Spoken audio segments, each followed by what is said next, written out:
Hey everybody, in this video I'm going to show you how to turn off or on your lane assist or your blind spot monitors on a 2025 Volkswagen Jetta. So your blind spot monitors are the little lights that go in your mirrors, and lane assist would be the thing that kind of tries to keep you in the lane when you're driving, but it could be a little bit annoying. If you're trying to make a lane change without your turn signal or anything like that, it'll kind of pull against you. So you want to come over here, you're going to press this button. That'll bring up your menu there.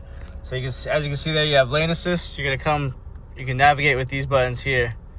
So I can go up to lane assist. I can turn it on or off. And also the same thing with the blind spot monitor. You can turn it on or off.